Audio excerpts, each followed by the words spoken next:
Marekani kuna aina mbili za kununua nyumba. Aina ya kwanza, unanunua nyumba yako cash. Kama una hela za kutosha, unaenda pale unauliza bei ya nyumba, unaandikiana mapepa, unapewa nyumba kwa pesa ambazo watakuwa wameziweka pale, wewe ukilipa na upewe umiliki wa nyumba. Na kuna njia nyingine ambayo watu huwa wanakuwa wana pesa, lakini unakuwa pesa zako zinakuwa hazitoshi kwa kununua nyumba. Kwa mfano nyumba inaweza ikawa ni ya 200, alafu wewe una dala 100, ukataka kuchukua hiyo nyumba kwa sababu ya quality, ukaweka 100, ukaenda kwenye benki ukakopa hela, hivyo wakakupa hiyo nyumba na wakakupangia kiwango cha wewe kuwa unalipa kwa mwezi, ili kwa accommodate hiyo deni ambayo itakuwa imebaki hapo. Sasa choice ni ya mtu kutokana na kipato ambacho alichonacho, na tuangalie kitu ambacho utazingatia ikiwa utachukua nyumba ya deni, yani umechukua hela ya mkopo benki. Ndio kitu ambacho tutazungumzia kwa siku ya leo. Nyumba ya kuchukua kwenye benki huwa ni nyumba ambayo ipo vizuri, nyumba ambayo imekamilika, nyumba ambayo imepimwa, na nyumba ambayo imehakikishwa. Kwa sababu gani?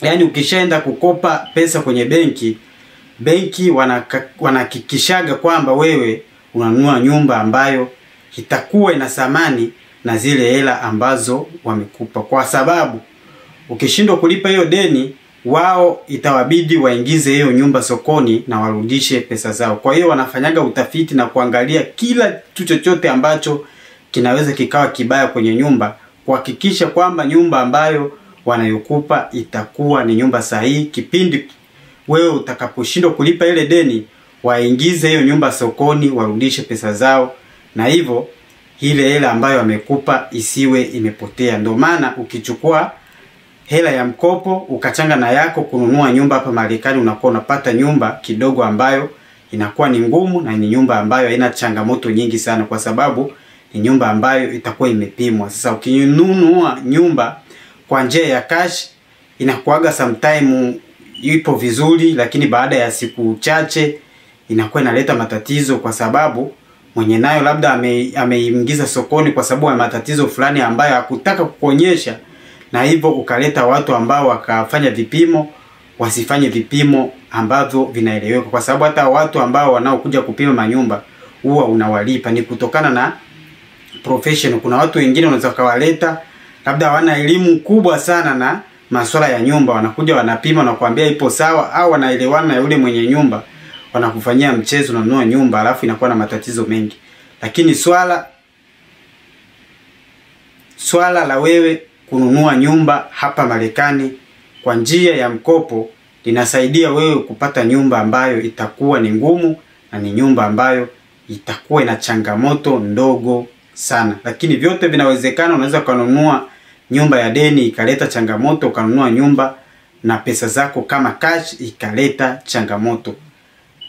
Vipi unaweza ukalipa huu mkopo? Huu mkopo wa nyumba unakuaga unakuwa set na watu wa benki, kwa wewe unalipia mkopo huu kwa miaka 30 ili wapate profit. Sasa ukifata huu mfumo ambayo watakuwekea hapa, itakuwa ni changamoto kwako yani kuhakikisha umemaliza hii deni. Yani utakuwa nalipa deni hii kwa muda mrefu sana. Kitu ambacho mimi naweza nikakwambia ujanja wa kumaliza huu mchakato wa kulipa hii deni kwa muda mfupi ni kuacha kile ambacho umekupangia ulipe kila mwezi, alafu ukawa unatafuta hela tuseme 20,000, 25,000 unaenda kuwapa kama principal, kwa sababu kuna principal na kuna hela zile ambazo wanaseti kwa mwezi. Kwa hiyo ukiwa unapunguza ile principal, inakuwa inakupunguzia deni lako kwa speed, na hivyo hata ile miaka ambayo walikuwa wamekupangia itapungua, na hivyo watakuwa wanapunguza hela ambazo utakuwa unalipia kwa mwezi. Kwa hiyo wewe usikubali,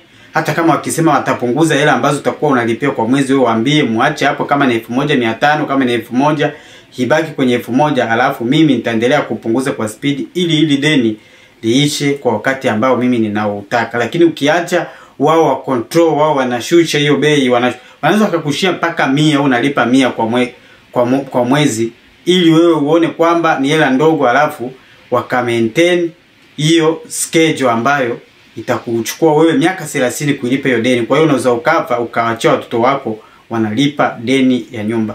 Mfumo wote ambao unaweza ukatumia kununua nyumba ni kitu kizuri, kwa sababu ni tofauti na mtu ambaye amerenti. Merenti unaweza ukafukuzwa, mwenye nyumba anaweza kauza nyumba yake ukaondoka kwenye eneo ambalo ulikuwa umekaa. Lakini ukinunua kweli utakumbana na changamoto, kweli mabili yatakuwa ni mengi, vitu vitakuwa kwenye control yako, utatengeneza. Kuna kitu ambacho kimekuwa kimevunjika, kitu ambacho hakiendi vizuri ndani, utachukua majukumu. Lakini kuna ule uhuru na kufanya wewe ufanye kitu ambacho unachokitaka hapo nyumbani kwako bila mtu yeyote kukupangia au kukwambia una watu wangapi kwenye nyumba, mbona watu ni wengi, au mtu amekuja kutembelea wakaanza kusema kwamba humu mna fujo, hatutaki hii nyumba, mna uchafu, vitu vingine, ukakosa kuishi maisha ambayo unayoyataka. Ulikuwa na mimi hapa Hussein Kubwa. Usisahau kusubscribe channel hii ya Kubwa Family TV hapa Cleveland, Ohio.